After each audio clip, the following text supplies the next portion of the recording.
اندیشہ ہوا شوخی افکار پہ مجبور، فرسودہ طریقوں سے زمانہ ہوا بیزار، قرآن میں ہو غوطہ زن ہے مرد مسلمان، اللہ کرے تجھ کو عطا جدت کردار۔ مرشد اقبال نے بھی یہ بات کی کہ دراصل قرآن ہی وہ ذریعہ ہے جس کے اندر غوطہ زن ہونے کی ضرورت ہے۔ دیکھیے محمد صلی اللہ علیہ وسلم کا تعارف بھی قرآن نے ہمیں کروایا۔ قرآن ہی یہ سمجھاتا ہے کہ قرآن کی صحیح تفسیر محمد مصطفیٰ صلی اللہ علیہ وسلم کے سامنے ہے، اور وہ جو بیان کرتے ہیں وہ صحیح اس کی تفسیر ہے۔ لہٰذا ہمارے پاس آج ریفرنس بک میں موسٹ اوتھینٹک سورس وہ قرآن کریم ہی ہے۔ یہی علم کی بنیاد ہے۔ اسی سے تین باتیں سیکھنی: اللہ کون ہے، اللہ کہتے کیا ہیں، اور آخرت کے حوالے سے کیا گائیڈنس اور رہنمائی موجود ہے۔ یہی ہے علم کی بنیاد۔ قرآن کو اگر میں بیان کروں تو قرآن کریم کو جب میں اور آپ غور سے دیکھتے ہیں تو قرآن کریم بات کرتا ہے اسٹرالوجی کی، وہ اسٹرونومی کی بات کرتا ہے، وہ فلکیات کی بات کرتا ہے، وہ نباتات کی بات کرتا ہے، وہ زوالوجی اور باٹنی کی بات کرتا ہے، وہ انفس اور آفاق کی بات کرتا ہے۔ یعنی آپ دیکھیے نا، قرآن کہتا ہے افلا ینظرون الی الابل کیف خلقت، تم نے دیکھا نہیں اللہ نے اونٹ کو کیسے بنایا۔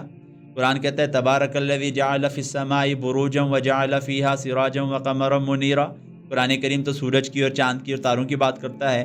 قرآن کریم کہتا ہے جی کہ اللہ رب العزت نے جب وہ کھیت بنائے اور اس میں سے فصل اگاتا ہے اور بالیاں اگتی ہیں اور 100 دانے لگتے ہیں، اس میں سے 700 نکل سکتے ہیں۔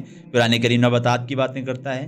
قرآن کریم کہتا ہے لا اقسم بیوم القیامہ ولا اقسم بالنفس اللوامہ ایحسب الانسان ان لن نجمع عظامہ بلا قادرین علی ان نسوی بنانا۔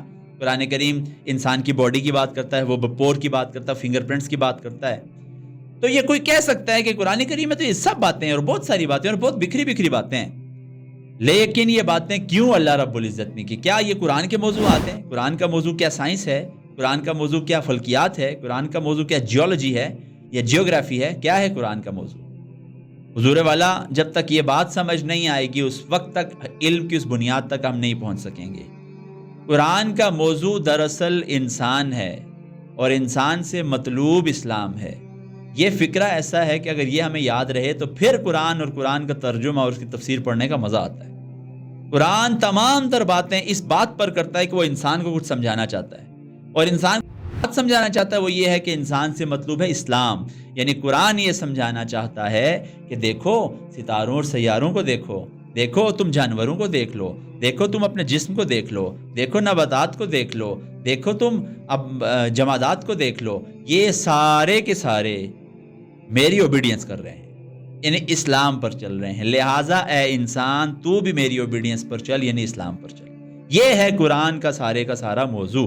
قرآن ہمیں بتاتا ہے کہ میرا موضوع انسان ہے اور انسان سے میں مطلوب رکھتا ہوں کہ وہ اسلام پر چلے۔ یہ سلائیڈ بھی آپ کو بتاتی ہے کہ قرآن یہ چاہتا ہے کہ انسان اسلام کے اوپر چلے۔ لہٰذا آج ہم سمجھنے کی کوشش کرتے ہیں کہ اسلام کس چیز کا نام ہے۔ ہم ابھی کا سیشن جب مکمل کریں گے تو ہمیں پتہ چل جائے گا کہ اسلام کی حقیقت کیا ہے، ایمان اور اطاعت کسے کہتے ہیں، نبوت کی حقیقت کیا ہے اور اہمیت کیا ہے، ایمان لانے کا مطلب کیا ہے اور عبادات اور اس کا مفہوم کیا ہے۔ اگر میں آپ کو ابھی روک کے کتاب کی طرف لے جاؤں تو کتاب کے فہرست مضامین کو آپ دیکھیں تو یہی ہے کہ اسلام کو ہم پڑھیں گے جو اسکرین پر آ رہا ہے، ہم اسلام کے معنی دیکھیں گے، اس کی حقیقت دیکھیں گے، کفر کے بارے میں بات کریں گے، پھر ہم ایمان اور اطاعت کے اوپر بات کریں گے انشاءاللہ، اور پھر ہم انشاءاللہ نبوت کے اوپر جائیں گے۔ تو ہم کوشش کریں گے کہ ابھی کے کلپ کے اندر ہم یہ تین چیزوں کے بارے میں آگے ہی حاصل کر سکیں۔ مولانا مودودی رحمہ اللہ اپنی بات کا آغاز اس سے کرتے ہیں کہ اسلام دنیا میں مختلف مذاہب کے اندر ایک مذہب ہے۔ دنیا میں جو مذاہب ہیں اس میں عیسائیت ہے، بدھ مت ہے، یہودیت ہے، اور پھر اسلام خود ہے۔ عیسائیت کے حوالے سے وہ رقم تراز ہیں، وہ کہتے ہیں کہ عیسیٰ علیہ السلام کے پیروکاروں کو عیسائی کہتے ہیں، جو اس مذہب کو مانے اس کے لیے عیسائی ایک شخصیت ہے۔ بدھسٹ اور بدھ مت کے بارے میں وہ لکھتے ہیں کہ مہاتما بدھا، یہ جو شخصیت گزری اس کی تعلیمات پر چلنے والوں کو بدھسٹ کہتے ہیں۔ یہودیت کے بارے میں وہ لکھتے ہیں کہ ایک قبیلہ تھا یہودا، اس قبیلے کے اور اس سے آگے چلنے والی نسل جو ہے وہ یہودیت اور یہودی کہلاتے ہیں۔ اسلام کے بارے میں وہ لکھتے ہیں کہ اسلام نہ کسی شخصیت کی طرف بلاتا ہے، اسلام نہ کسی قبیلے کی طرف اور برادری کی طرف بلاتا ہے، بلکہ اسلام ایک خاص صفت کا نام ہے، اسلام ایک خاص ایٹریبیوٹ کا نام ہے، اور وہ ایٹریبیوٹ سرنڈر اور اوبیڈینس کا ہے، جس کو ہم اگلی سلائیڈ پر دیکھیں گے۔ لہٰذا پہلی بات یہ ہے کہ اسلام باقیوں سے منفرد اور مختلف اس طرح ہے کہ نہ یہ شخصیت پرستی کی طرف بلاتا ہے، نہ یہ کنبے برادری اور ذات کی طرف بلاتا ہے، بلکہ یہ ایک ایٹریبیوٹ کی طرف بلاتا ہے۔ جو شخص اس کو قبول کر لے، وہ کسی بھی کنبے برادری سے ہو، وہ پھر ایک جسم کے مانند ایک کنبے اور برادری کی طرح ہو جاتا ہے۔